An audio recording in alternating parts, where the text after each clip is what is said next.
is better than the one I come from. What's going on, everybody? Welcome in, welcome in, welcome in. We're going to get this party started. Welcome in if you're watching on YouTube. Welcome in if you're watching on Instagrams. Welcome in if you're watching from space, the final frontier. Welcome in watching from Facebook, streaming live on two Facebook channels, streaming live on YouTube, streaming live on Twitch, which I got like 5 Twitch followers, and they're always in here. It's kind of funny. I don't see how people on Twitch, how like all these major streamers have like millions of people on Twitch. Maybe I just need to start playing video games or something. I know it's a video game platform, but it's just funny. Just funny how like some people don't even be on video games, but still make money from that platform. But it's all good. Instagram in the house. Instagram is kind of weird though. Instagram doesn't show me that people are in and out, so I have to almost open up multiple screens to see when people come in here. But it's all good. But welcome in, welcome in, welcome in, welcome to the Rich Get Richard, a podcast slash TV show slash media platform that I started a few years back because I wanted to. I got tired of people asking me financial questions. I got tired of people asking me the same questions over and over again because one thing about money and one thing about finances is once you kind of become a little more savvy, a little more financially free than others, a lot of people will ask you, man, how'd you do it? I want to learn. And this process really started because I got tired of repeating myself. And I just started putting the stuff on social media. Or I'll answer questions that people ask me all the time on YouTube or TikTok or Instagram or stuff like that. And that's how this whole process started. But I could almost imagine, I could never imagine that it's grown this big. Um, collect comically about 2 million followers, even though social media it goes up and it goes down, or I'll be posting on this one site and then the one site closes. I had a decent amount of following on some of these older platforms that don't even exist anymore. But who knows where these platforms go 10 years from now? All the major platforms probably be gone and it'll be something else. So it's just funny how like how that works. But yeah, for those who don't know who I am, my name is Mr. Richard. It's not at all. I just go by my name is Richard, but I just go by because I would have called myself my full name. My full name is kind of harder to pronounce, and it's easier for you to just say Mr. Richard. So and I always when I talk to people, I always call them Mr. or Mrs. So I like to be called Mr. or Mrs. So it's kind of the same thing. Um, but yeah, I've been in this entrepreneur space ever since like 2007, 2008, and I've just been learning every day since.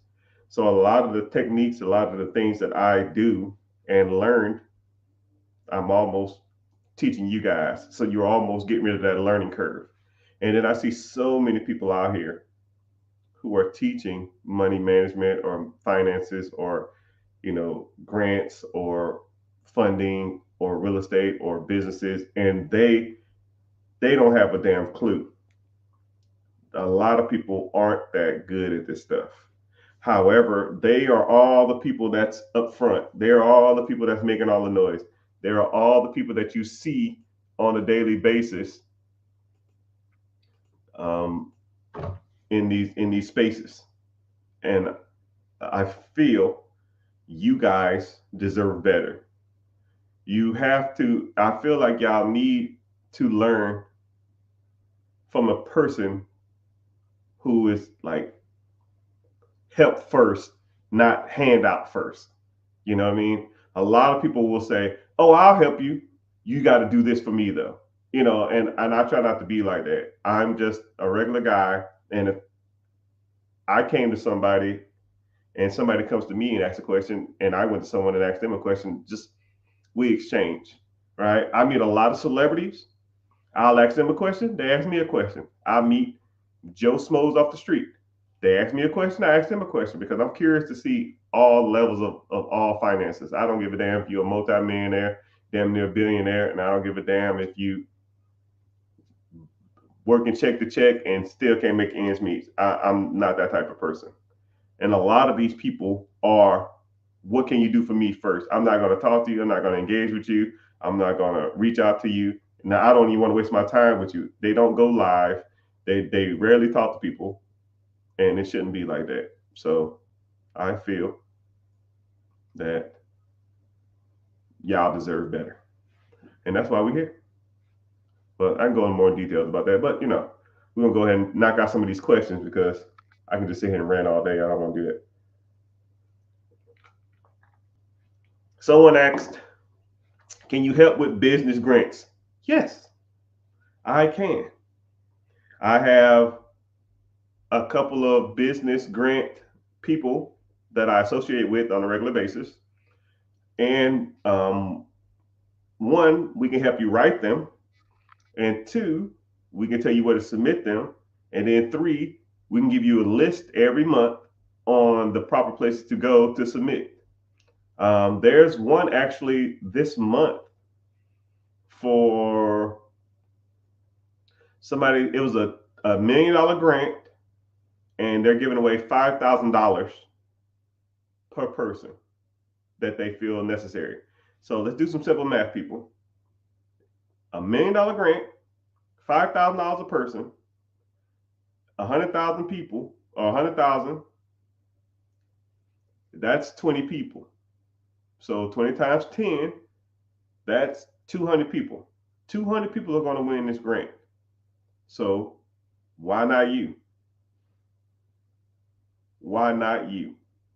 So that's why I always tell people, yo, if you have the opportunities to submit for grants, but you don't know what you don't know. So you have to start engaging and start learning where these grants are, and you got to start learning what to say on the grants, and you got to know where all to do this at, because a lot of times, you're not going to submit 1 grant a year and be like, man, I didn't get nothing. That sucks. It doesn't work like that, right? If you're going to submit for grants, you should be submitting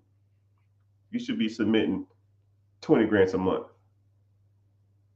but it's free money. If it's free money out there, multiple people are going to be applying for it, and you don't know what you don't know, you know.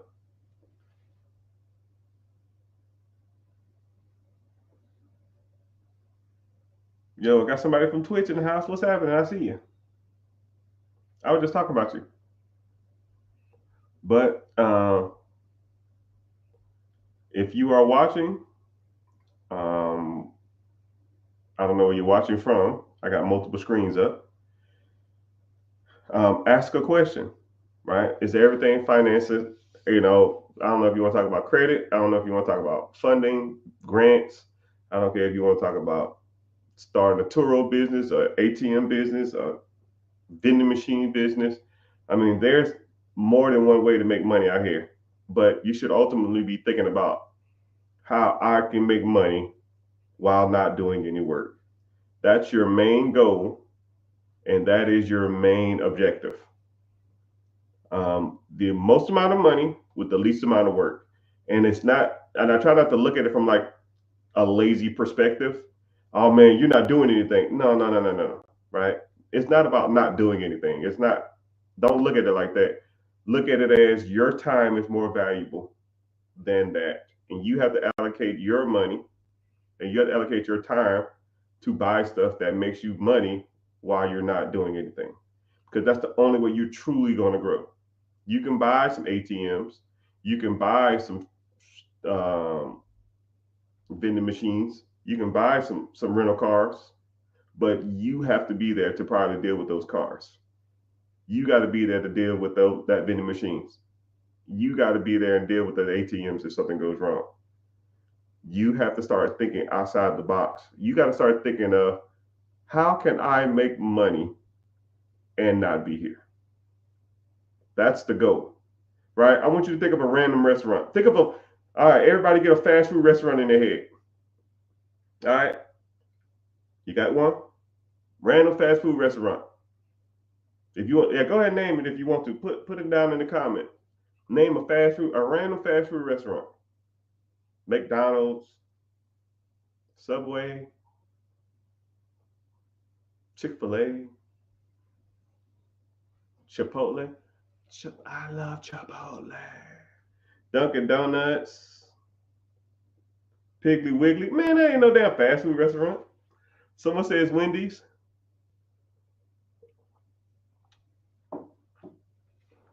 I got Wendy's is a good one. Wendy's is actually a good one. I gotta look it up though.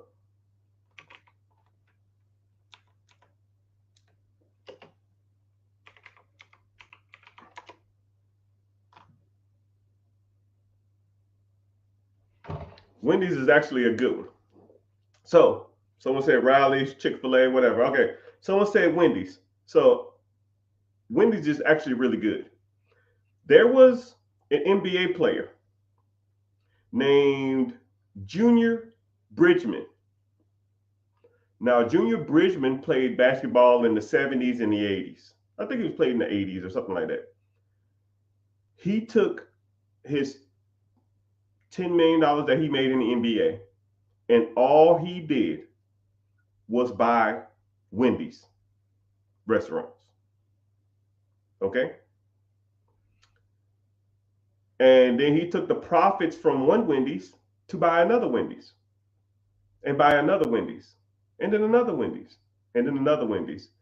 Um, at his peak, he owned close to 500 Wendy's.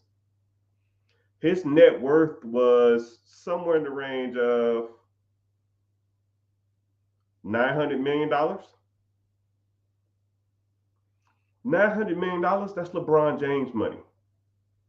That's Magic Johnson money. That's Shaquille O'Neal money. Shaquille O'Neal don't even have that. That's Kobe Bryant money. That's Michael Jordan money. You know what I mean? I want you to think about it like that.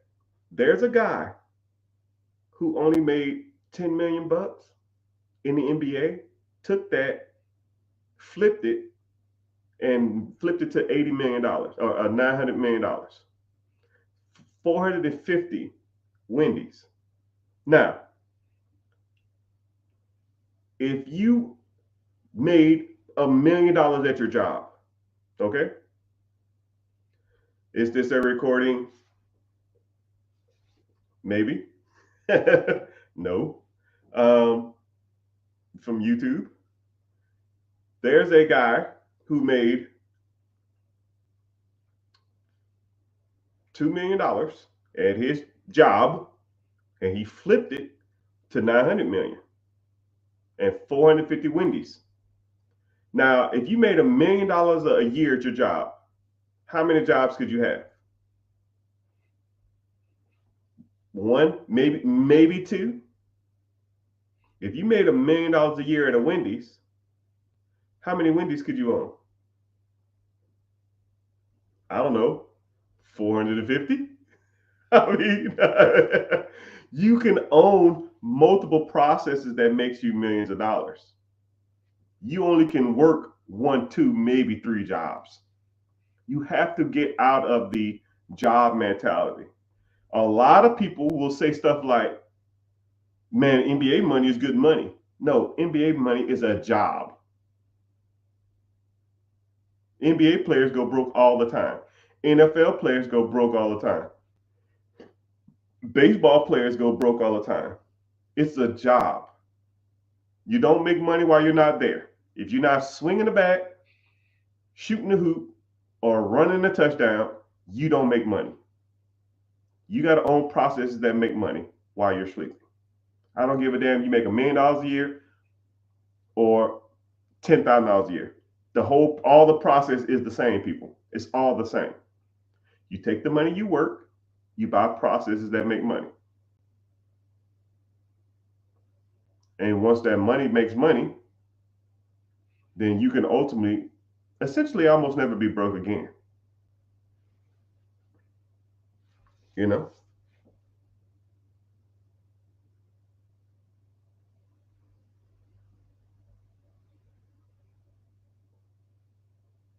Yeah, the guy that played for the Bucks. Yeah, he averaged 10 points a game.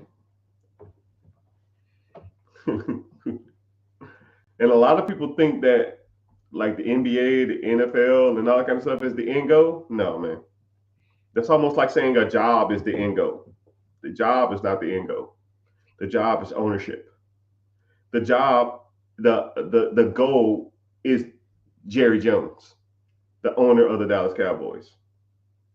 The job, the goal is to own the process, not to work in the process, right? Regardless of how much money you're making, you know. Just something to think about, people. Just something to think about.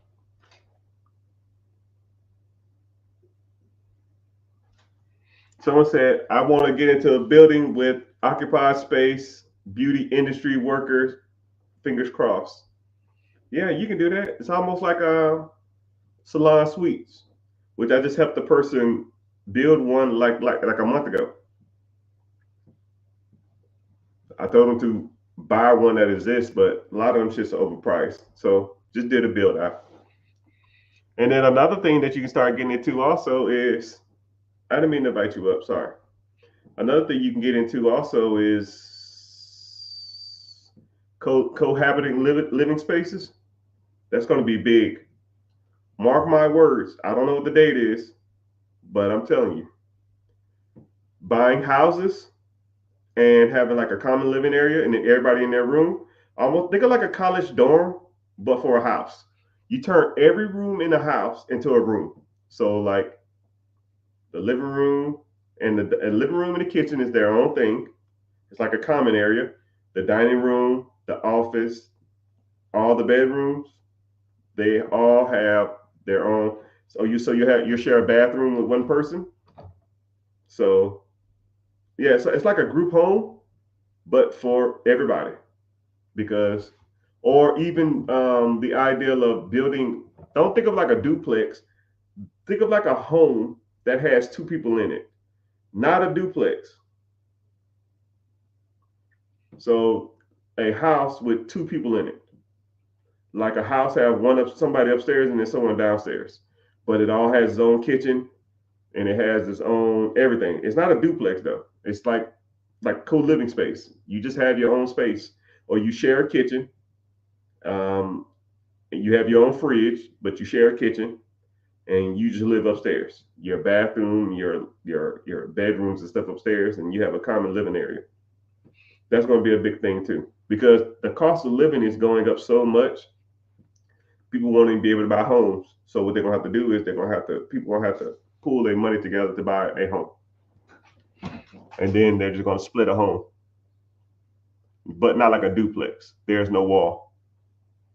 Mark my words. When it happens, like I said before, I'm a futurist, man. When it comes to this money thing, I just see where trends are going. If people can't afford to live somewhere, either they're going to do one of two things. Either they're going to rent an apartment, or they're going to rent an apartment, right? But apartments are getting too expensive, so they're going to start living together. And what's the best way to save money while living together? Have a co-living space. If you have a co-living space, you can live together and pay a quarter of the rent, right? And then once you think about it as an investment standpoint, think about it like this. Let's say if you bought a 4 bedroom home, okay? Let's say the 4 bedroom home is $400,000. Your mortgage on that is $2,000 a month, okay? Let's say a 1 bedroom downtown in your city is $1,000, okay? And or $1,500 or something like that. Which where I'm at, 1 bedroom downtown is about $1,600. So let's say you go and take this 4 bedroom, you take the dining room, you put up a wall, you put a room in there, and with a closet. Because the only thing you need to be technically to consider a room is a two forms of egress, which is a door and a window, two forms of egress and a closet. That's all you need to be considered a room, right? And that's just for selling purposes or listing purposes. 4 walls with no closet, you can technically sleep someone there. You're not supposed to, but you know it is what it is. As long as they got 2 forms of egress for an emergency, it is what it is. So now you take the office, you convert that to a bedroom. You take the dining room, you convert that to a bedroom, and then um, all the other rooms. Let's say there was a common living space. You just keep all that stuff the same. Now you have 6 bedrooms now. Let's say instead of someone paying $1,500 for a 1 bedroom, they live with you or live in this house. It's 6 bedrooms. You charge them $800. 800 times 6 people is $4,800, right? Your mortgage, remember I said you bought the house for $400,000. Your mortgage is only $2,000. So $4,800 minus your $2,000 mortgage, you're making $2,800 a month. That's $30,000 a year.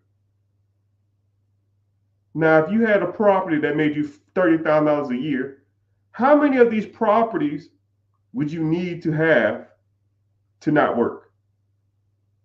3? And stop me when I'm lying. If you got $2,800 a month from a property profit, you bought 2 of them. That's $5,200. You bought 3 of them. Well, $8,000. That's $96,000 a year. You telling me you can't live off $96,000 a year? And now your objective is just keep buying more of these properties and making them co-livable spaces. And then you will have a problem that will never go anywhere. Cool. And it sells itself. You don't have to sell somebody on paying half in rent. Hey man, I got a room for rent. Okay, well, how much it costs? Well, a downtown studio is $1,600. You can live here for $800. Deal, sign me up. Cool. It's a co-living space. Here's your living room. Here's your kitchen. You got a mini fridge in your room.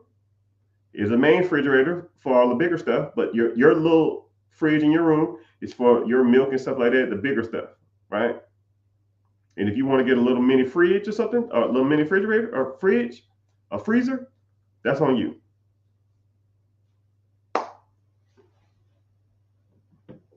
And you do that. And then you say, hey, it's $800 plus $50 for utilities and internet. And do that. And that's part of the game, man. Like I said before, I'm a futurist. I see things and trends when it comes to money. Now you can either copy. Now you can do with this information as you want. You can hop on it, start making you some extra money, or you can just not do shit. I don't care. That's on you. Do what you want to do. And then you can say, man, that's stupid. They ain't gonna make no money. Mark my words. 5-10 years from now, everybody's gonna be doing it. You're like, fuck. Somebody was talking about this. Yeah, it was me. But I already got mine. I don't need it. But you can do it. Someone said, I just got my first apartment. Any advice on buying my first home? You just got your first apartment. Well, yeah, you got to save up a down payment. I don't know where you live either. I don't know where you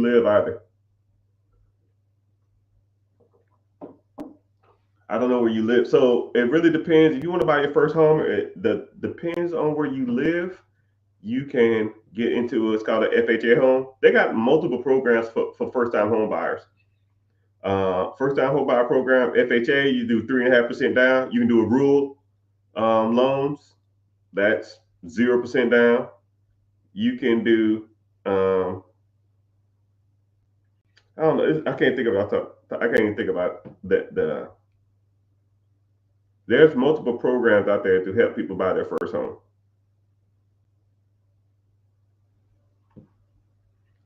But and then if you are in an area that's considered more expensive, you might want to move out some if that's your goal, or even getting into like a condo or something, or even getting into like a duplex. not duplex, a townhouse or something. But it's kind of crazy. If you're not in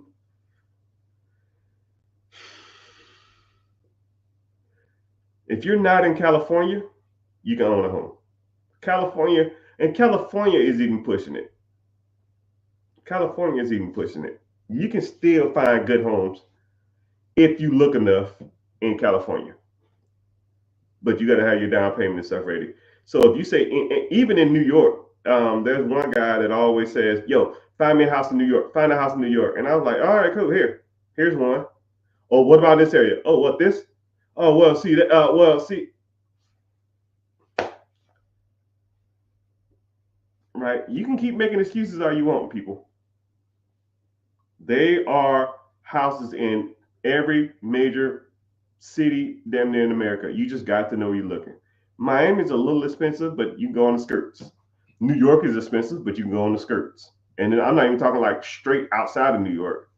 I mean, I'm finding 150, $200,000 houses in Brooklyn.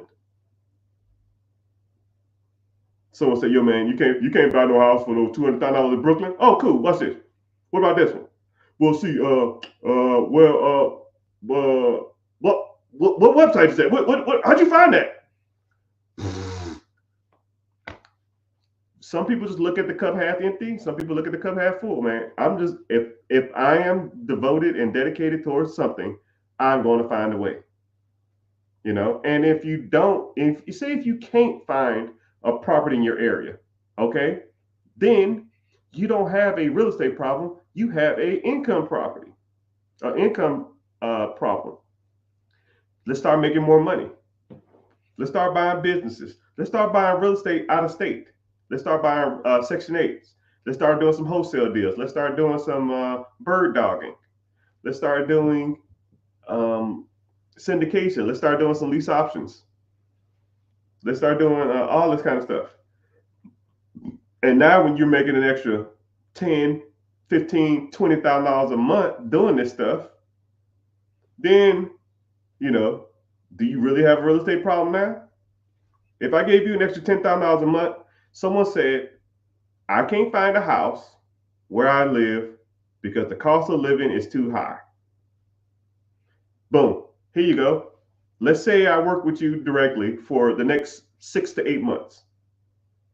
And I get you to $10,000 a month. You're making whatever you make now, plus an extra $10,000 a month. Now, is the cost of living too high for an extra $10,000 a month? I'll wait. No, it's not. You don't have a cost of living problem. You have an income problem. If that's the case, which 99% of the time when people say, I can't afford a house where I live, they're just looking at the wrong places. They're looking for homes that are above their means versus looking for homes that they don't necessarily want to be in. I mean, about as simple as it gets. I mean, that's like you telling me there's no good cars out there for under $5,000. Shit, I could find you a car that'll work for the next 2 years for $1,000. My son's first car was $600. Now, this was like a couple years back, maybe about 3 years back. $600. That thing ran for 3 years. Only thing we did to it, tires and an alternator. And new headlights, because I think he hit something and it messed up his headlight. So we had to get headlights off eBay. So let's think about it. 4 tires. It was a Honda Accord, 1997 Honda Accord, $600. We put about $300 worth of tires, $100 alternator, and $100 eBay headlights. We're all in $1,100. Now, if you told me you can't find a good car for under $1,000, I'll say bullshit because I found them. When people say the cost of living is high, you're living beyond your means, people. That's just my personal opinion, though, right? Now, you say cost of living is high. Cool. What are you paying for every month? You got Netflix, Hulu, Disney Plus. Let me guess, YouTube TV, Paramount. How much you spend in Amazon last month? How much was your car payment last month? I just told you my boy bought a car for $700, $600. He put he's all in $1,100. So how much was your car payment last month? Your car payment is probably what he paid a month. Your car payment is what he bought his car for. It's just funny how people say they have an issue or a problem, but they really don't have a problem. They just have a spending problem.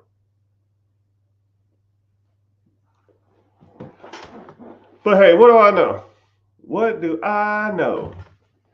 What do I know? Bum, bum, bum, bum. They not like us. They not like us.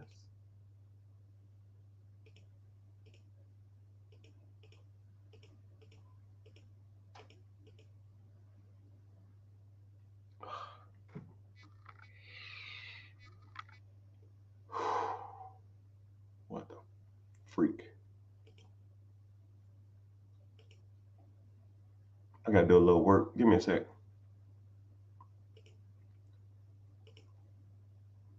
I'm looking good today. I'm looking good in every way. I don't stop the beat. You don't move mess with me.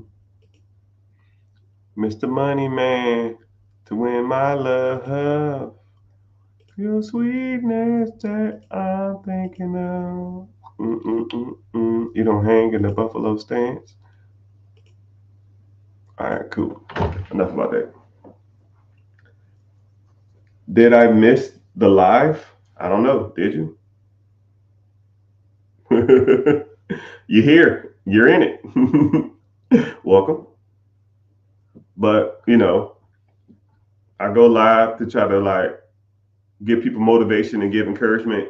Hopefully you get some value from this. Hope you learn something. And if a lot of people talk about wanting to move forward, if you want to learn how, this is just the basic stuff that I'm talking about now. Cutting expenses, living below your means, not having a $500 to $1,000 car payment every month, not having a crap ton of subscriptions, not eating out all the time. That's the basics. Once you get over the basics, then you start getting into the real stuff. The business funding, the business credit, getting your credit score at a decent amount, getting LLCs, getting S corps, C corps, getting business funding, getting your business structure proper, then getting into leveraging your credit, getting into business acquisitions or business dispositions, then getting into buying multiple pieces of real estate. That's the big boys and big girl stuff, right? But a lot of times, even getting into trusts and stuff like that. If you want to get into that stuff, if this sounds like something you're interested in, I have a free webinar coming up. Link in the bio. It's called Be Your Own Boss. Sign up. Come to the free class. And see if you want to get started. See if you want to learn more about how these processes work. Because especially if you already got the basics down, there's a lot of people that are comfortable in their lives. They're doing okay, but they want to do better. And then there's some people that just ain't doing comfortable. They're living check to check. They have no clue how stuff works. They have no clue how finances work. They don't have no clue how the business structure or LLCs or funding or owning a business or even buying real estate or even investing. They don't have no investments, no mutual funds, no stocks, no bonds. And you'd be surprised at how many of the people that I come across on a daily basis. And I'll meet people that say, oh man, I got my shit together, man. And then I talked to him for 5 minutes, and I'm just like, brother, you ain't even close. You're not even in the ballpark. You need to learn better. You need to do this. You need to be doing this, right? And then what I'll do is a lot of times when I meet people, I'll just jot down everything. As soon as I say, yo, tell me about yourself, right? Because you can talk about yourself for an hour. Talk to me about your life. Talk to me about your finances. Talk about you have a car payment, you have a house, you have kids, you pay child support, you on disability, you get any child support payments, you got any tax liens, you got tax deeds, you got any of that shit, just anything, right? Just talk. And as soon as people start saying stuff, I'm just like, yep, mm-hmm, mm-hmm, yep, mm-hmm, mm-hmm. And all I'm doing is listening. And I was like, okay, cool. Why aren't you doing this? Well, I don't know. I didn't know if it was a good idea. Yeah. What about this? I'm not sure. And you'd be surprised once you kind of break down your story to a person who has like only intentions of getting you to the next level, and you're talking to them from a non-biased perspective. It opens your eyes to what you're really doing right and wrong in life, right? Because I don't care. I've already got mine, right? I don't care, right? I don't have to impress you. I mean, you don't have to impress me. I don't have to impress you. You're not going to say anything to offend me. You're not going to say anything that I don't or don't want to hear. I don't care. The numbers don't lie, people. If you ain't got your numbers in order, I don't care, right? You can have two nickels making $50 a month, or you can have multi-millions coming in, all right? And I've seen all levels of wealth. And hell, I've seen people make $3 million a year broke as fuck. And I've seen people who make 5K a month have a shit ton of money. It don't make no difference to me, right? Don't make a difference. But my objective is to get you to the next goal on all levels. And if you've never been taught right or wrong about money, you're in the right place, because everybody needs checks and balances. Everybody needs to be told or taught something. Hell, I even still learn. You have to be taught how this stuff really works, people.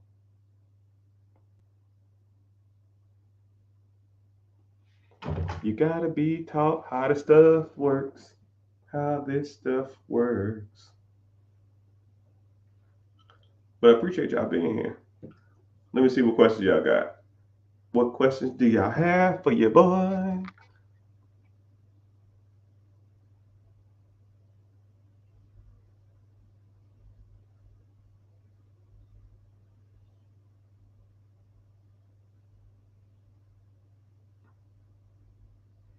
Yeah, I try to go live a decent amount of times, because what I do,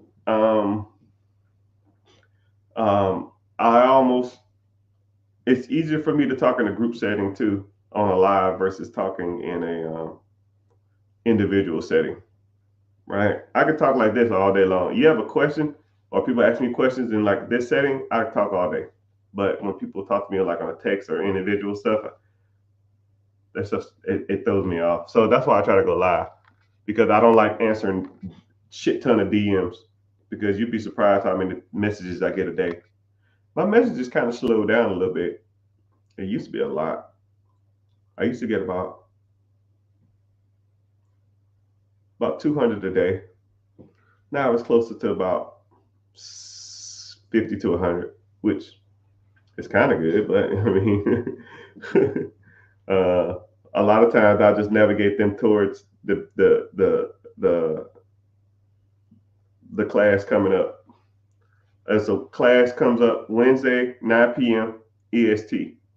Link in the bio. It's called Be Your Own Boss. Go there, and it's easier for me to talk there and kind of guide you on how some of these processes work. Do you have to be clear of debt to get a business? No. Hell no. Can you use the money from business to clear your debt? Uh, yeah and no. I think you're asking it weird. I don't know what debt means. I mean, a car payment, credit cards, a house payment, personal loans, payday loans. I don't know what debt means. But yes, um, generally, whenever you're trying to buy a business or get funding for a business, they want your credit score to be over 680. So if you have a credit score over 680, generally you don't have that much debt anyways. So your credit utilization is probably going to be about 30% anyways to even have. I've seen some credit utilizations over 30% that still had a 680, but that's rare, right? But you're going to get your debt to income ratio, not debt to income ratio. Debt to income ratio is for a house or a car. Actually, it's more so for a house.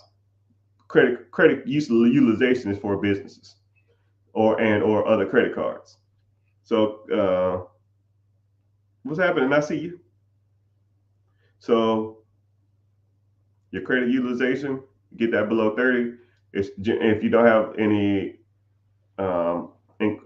negative inquiries or negative derogatory marks on your credit, late repos, late payments, all that kind of crap like that. Cards and student loan, yeah, student loan debt is almost like it don't even count. And then credit cards, if they're below 30%, yeah, you should be fine.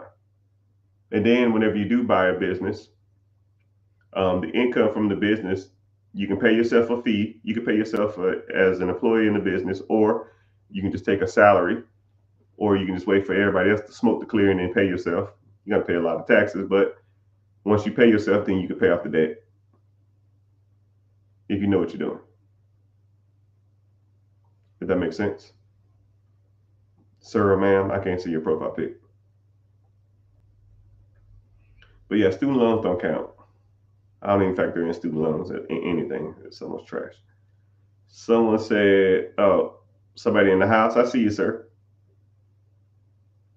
Can't buy a business for my situation with 24K in credit cards and owe the IRS. The IRS has nothing to do with it. You owing the IRS doesn't make a difference. And the $24,000 of credit card debt.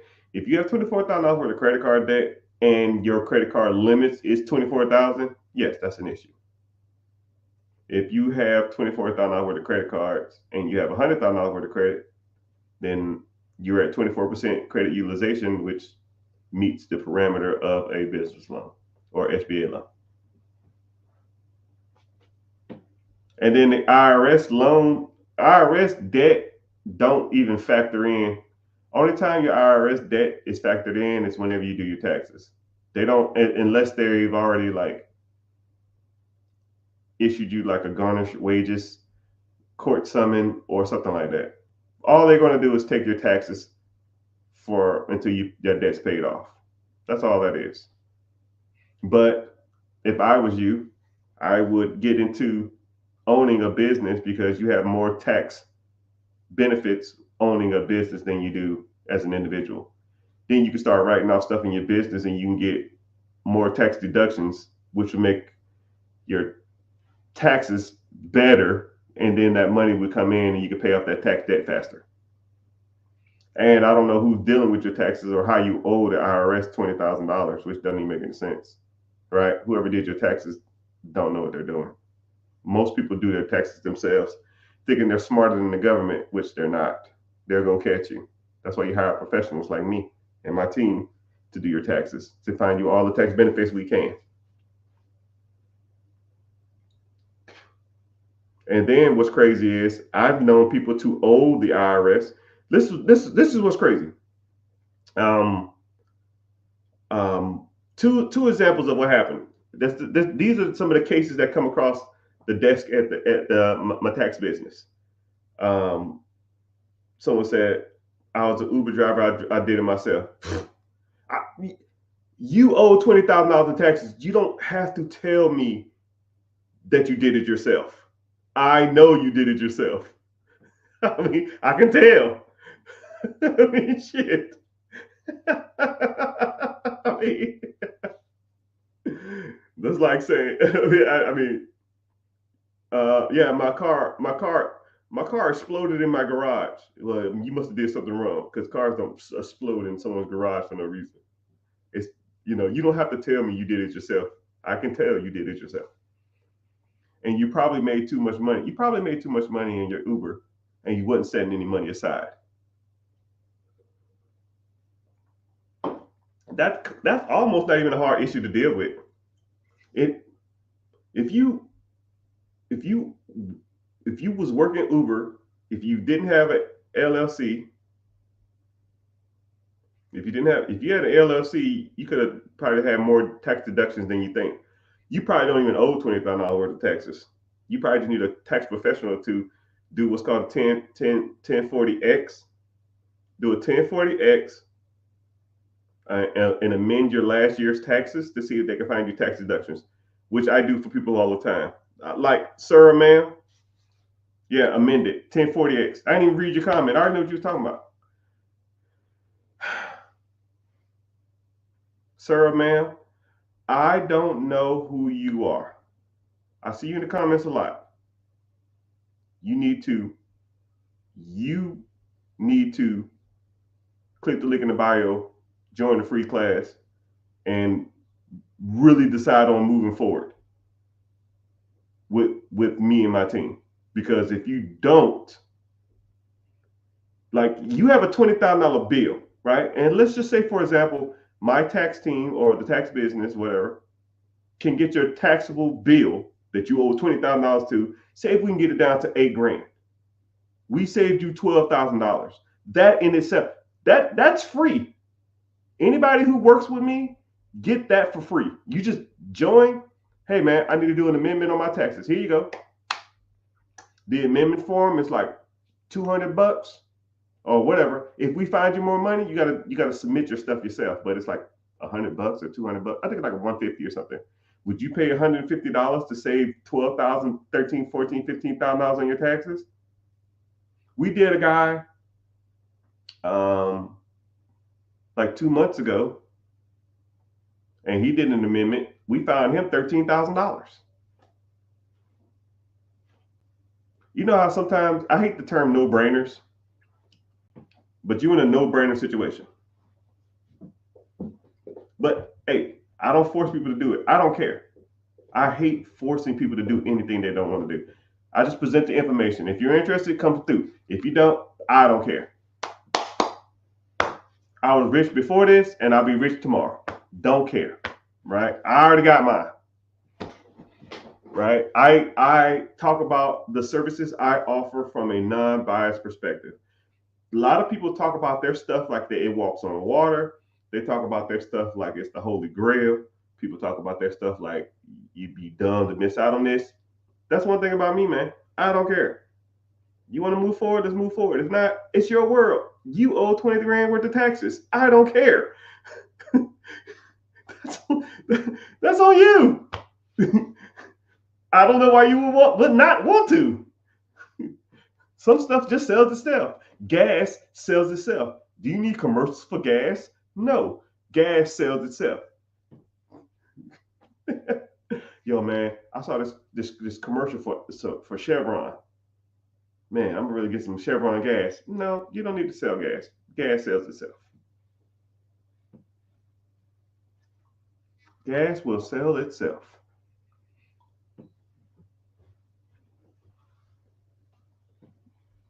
Or even like McDonald's. You don't need a McDonald's commercial. McDonald's sells itself. There's nothing to sell. You want a burger? Go to the drive-thru. If you don't want a burger, don't come. About as simple as it gets, man. It's all good, right? I'm not trying to be rude or anything, but it's just like I hate coming off salesy, but $20,000 worth of damn someone doing their taxes themselves. But and I don't want you to sign up and then I can't help you, and then I'll be pissed, and then you'll be pissed too. But I know you did your taxes yourself because you got $20,000 worth of bill. It's all good. It's all good. It's all good. What else talking about? Taxes. Sign up. I'm trying to get back to some of these older questions. Oh yeah, someone said they owe 20K worth of debt. Yeah, you can do an amendment on that. 1040X. See if they can find you more amendments or more tax deductions, and then go from there. And how do you owe? You made $75,000 and you owe $20,000 worth of taxes. That don't even make any sense. You're literally in a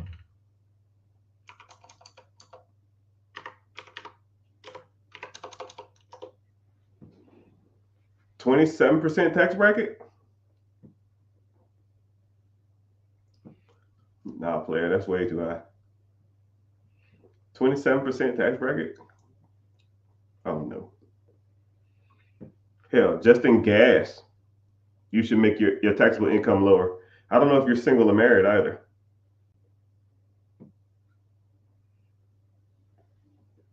But who knows? I don't know. It's all good. It's all good.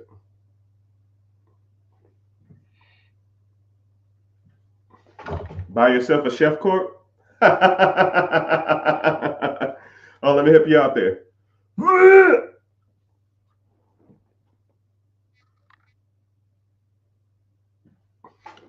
Okay, so I'm gonna break down chef corps and shell corps because a lot of people don't even know the difference.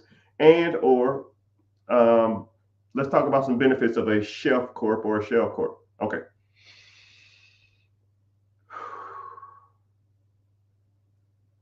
So a lot of people don't even know the difference between a chef corp and a shell corp. A shell corp is where you try to hide money and hide things. Think of like a shell. You're hiding stuff under a shell. A shelf corp is a corporation that has business age. You set it on a shelf and you come back and you buy it because you want to buy it for business age. Whenever it comes to business funding and business lines of credit,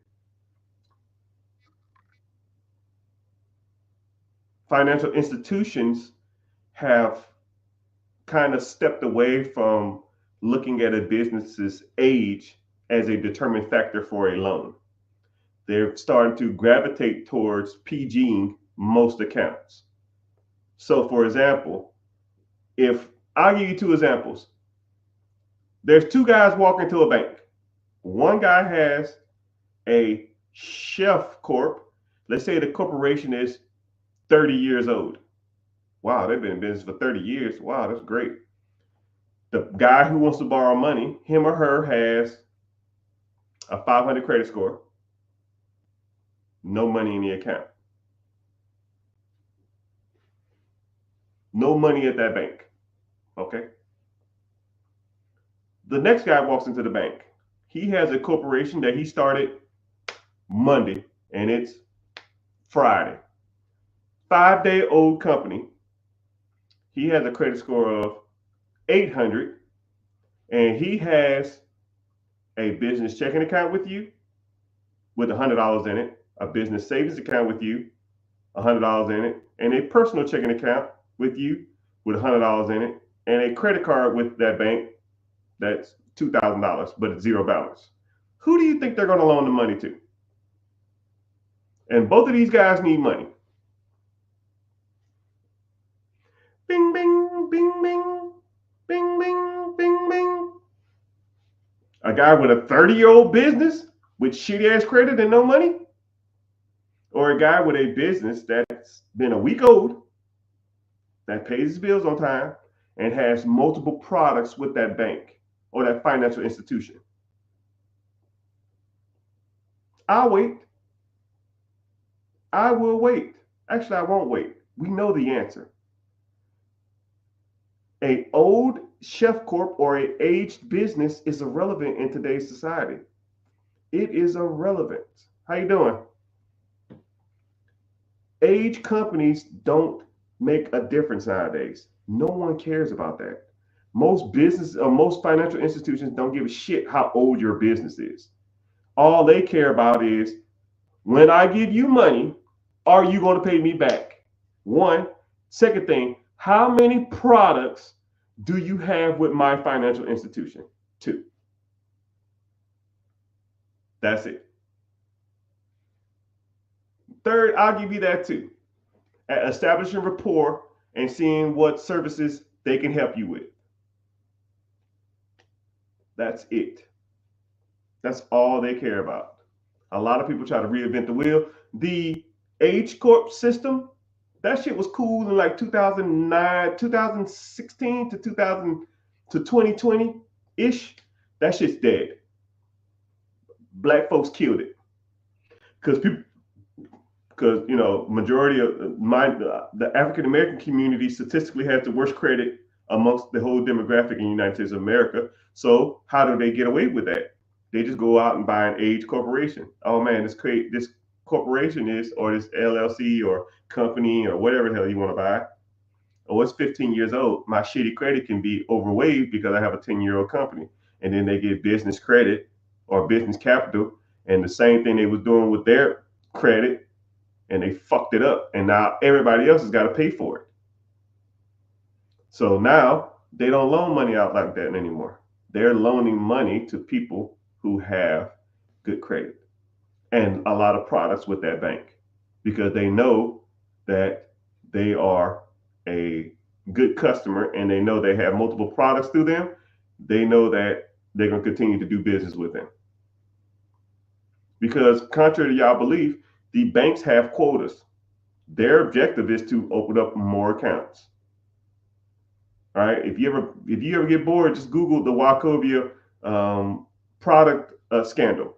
Their objective was to sign you up for a whole bunch of crap that you didn't need. You go in there wanting a checking account, they'll get you a checking account, they'll get you a savings account, they'll give you a business account, they'll give you a money market account, they'll give you a personal credit card, they'll give you a business credit card. Then they're getting 5-6 products off of one person. They actually got sued for that. They're actually in a class action lawsuit now for that because their objective is to get products. Because the more products they have, the better they look to the government and to the big financial institutions. Like they're growing and they get more funding to expand their branches. That's how banks make money, people. More branches, more services, more loans, interest, credit cards. They're just a business. They're not your friends. They're not your homeboys. They're not coming to your wedding. They're not going to come to your bar mitzvah. They're not going to be at your bridal shower. They don't give a fuck about that. They don't give a fuck about you. It is a business, people. Look at it as a business, right? What are you getting out this transaction? What are they getting out the transaction? If they're going to loan you money and you're not going to pay it back, they're not in business. They're not in the business of loaning money to people who don't pay their fucking bills, right? Think about it like this. If I gave you, would you loan yourself $10,000 based upon your credit? Would you loan yourself $10,000? If the answer is no, why would a bank do it? You got to be enticing to the masses, right? And then a lot of people say, man, fuck Bank of America. They ain't giving out no money. Screw Wells Fargo. They suck. No, you suck. I don't have that issue. I go into the bank, I'm walking out with 20, 30 bands. You walk in the bank, you walk out the bank, and you walking out with rabbit ears. It's not the banks. It's you. Fix you. I walk into a bank with my LLC or S Corp or C Corp and my credit score. Open up a business checking account, put a firewall in it. I go right to their business manager and I get a loan or I get a business line of credit or a business credit card for $30,000 to $40,000, $50,000. Same day.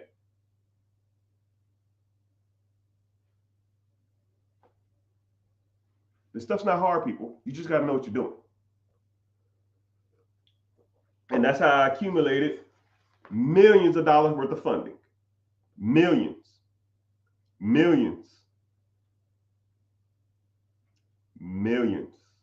of dollars of funding. Millions. It is what it is, man. I don't say it to brag. I'm just saying that y'all try to reinvent the wheel, people. Don't reinvent the wheel. The process has already been perfected by people like me. And then I take that lines of credit and I go buy shit that make money. And when that stuff makes me money, I pay the line of credit back. But when the line of credit is paid back, I still make money.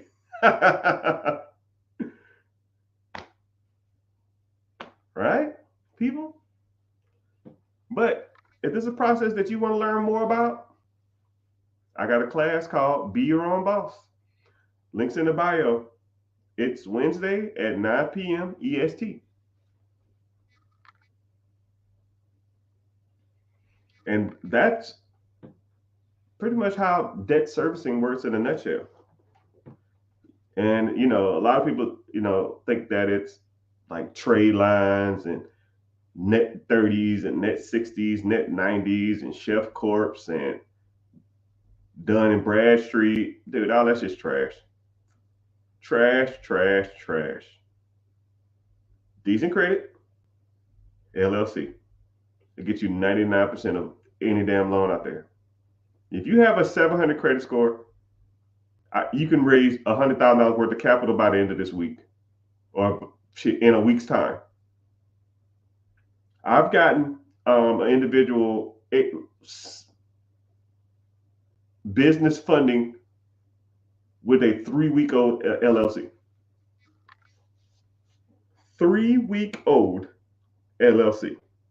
Let's say, for example, an individual started an LLC on the 3rd of the month. By the 24th of that same month, he was getting business funding. The age is irrelevant. You don't need this huge ass corporation that's making millions and millions of dollars, people. You don't need it. A lot of these loans and a lot of this business credit is not even they're not even looking at your personal income, nor are they looking at your personal taxes. They do not care. All they're looking at is, can you pay me my money back?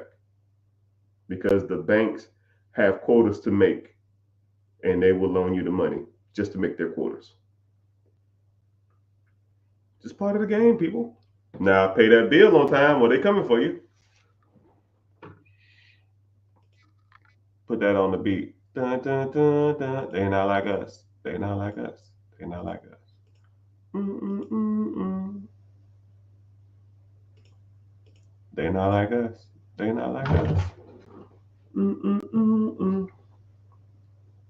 What time is it? I got some stuff to do. What do you think of interest-only mortgages? So you got two types of interest-only. You got two types of interest-only mortgages. You have hard money loans, and then you have reverse mortgages. I'm not a reverse mortgage type person, but a hard money loan can be good if you know what you're doing. Shit, some hard money loans are actually cheaper than mortgages if you know what you're doing. But you got to refinance out of them 12 months. They're like short term. It's like short term money. You can't get rich or get ahead on a interest only mortgage. You're just paying interest. You don't pay down the principal with interest only. So you got to get into something more long term. What do I think about HELOCs? HELOCs are good. I'm really not big on refinancing unless you do portfolio loans. Like if you have a portfolio, you have like 10, 15 houses, you can do what's called a portfolio loan. That means you can just get refinanced at 80% of the whole loan package. You do multiple appraisals, and then they give you one big loan, one big check, and you make one big mortgage. That's the only time you should be refinancing. Anything other than that is kind of trash. Interest rates are too high. They charge you 10 damn grand to damn do it refinance. You just do a HELOC, pay a simple fee, and then you can use it anytime you want to. And you only draw interest whenever you using it. I like HELOCs way better than refinancing. That's just my personal opinion. I gotta say that's my personal opinion on a lot of stuff because technically I'm not a financial advisor. I just do math. I mean not do math. I just do the money thing, man. I've looked at and read in details a lot of this shit that people don't care about, and I enjoy it. So that's why we're here. Put that on the beat. They not like us. They not like us. They not like us. But it's all good. One couple more questions and I gotta bounce. I got stuff to do. No problem. What's a good business selling, but ain't a estate sale? What is a good business selling, but it's not an estate sale, asset sale? Okay. Should I pay off my mortgage at 2.5%? No. Hell no. Actually, I'm gonna get to both of y'all questions and then I'm gonna wrap it up. So, should you pay off your mortgage at 2.5%? No. Paying off your house. I made a video about this. I don't know if you've ever seen it. Paying off your house early, you actually, in theory, lose money. Let's say if you pay off your house early, and let's say your mortgage is $1,000, and you start paying $1,500 a month. So you pay an extra $500 a month towards your house. You'll pay your house off, let's say, 8 years earlier versus 30 years. You're at like 22 years. And then the 22 years, 22 to 30, you're saving $800 a month for 8 years. If you took the extra principal instead of paying off your house earlier and invested into the stock market, average stock market returns 10.1% interest since the Great Depression, you would have damn near twice the amount of money that your house would be worth. And what's crazy about having a paid off house doesn't do anything. Hey, I got a paid off cup. I got a paid off hat. I have a paid off microphone. Like, this doesn't make me money. Let's say if this was worth $1 million. Does this make you money? Hey, it make you money every month? No. You buy some stocks. Let's say you have $1 million worth of stock. You get interest on the stock. Let's say if it makes you 10% interest a year, that's $100,000 a year of income. That makes you money. You want a paid off house or you want money for the rest of your life? I don't give a shit. It's your world. It just don't make sense to me. And someone said, okay, so you have when you have a business, you have asset sales and you have business. A business. An asset sale is like buying a gym, but you're just buying the equipment.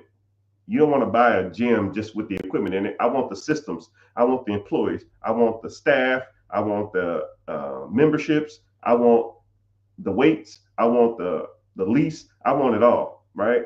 Assets don't make you money. The business makes you money, right? I want the income. So asset sales suck. Don't do asset sales unless you just want the assets. Oh, you know your watches, huh? I don't even wear this a lot. I don't like it at all. I bought it a long time ago, but we got a fellow watcher, huh? Boom, boom, boom, boom. I didn't know that. How'd you see that? That's crazy. But how time has come and how time has elapsed. But if you have any more questions, like I said before, I have a free class. Come to the free class Wednesday. It's this Wednesday, 9 p.m. EST, right? So 8, 7, 6, depending on if you're East Coast, 6 o'clock. Come to the class and see if you can learn more about the process, right? A lot of this stuff I give y'all is just like the basic stuff, but when we start getting into the big boy stuff, that's the type of stuff I like. But I probably need to start teaching some a little more of this, the basic stuff, because people need that type of stuff. And I try to, I like educating. That's what we're here for. All right, but appreciate y'all being here. Stay tuned. Make sure you turn on your notifications, your live notifications, and come in here, ask the questions, and then we can kind of get some stuff going. Appreciate y'all being here, and later, dudes.